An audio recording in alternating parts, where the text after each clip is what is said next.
எல்லாமே கரெக்டாக தான் போடுறீங்க. ஆனால் பரப்புரையை பரப்பும்போது போலீஸில் எங்கே போயிருந்தாங்க? விஜய் வண்டிக்கிட்ட ஒரு போலீஸ் இல்லையே. ஏன் அத்தனை நெரிசல் விழுதுன்னா தெரியுது இல்லை? முன்னாடியே போலீஸ் பந்தோபஸ்து எக்ஸ்ட்ரா கொடுக்க வேண்டியது தானே?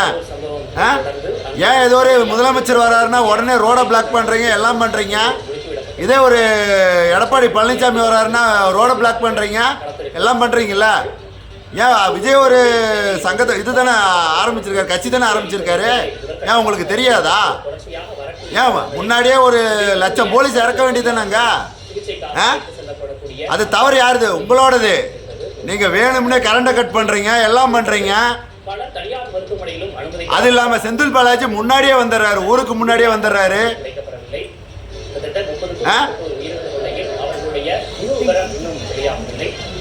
கழுத்தை நெரிக்கிறதுக்கு தானே கரண்டை கட் பண்ணீங்க. அப்போ அதெல்லாம் உங்களோட வேலை தானே.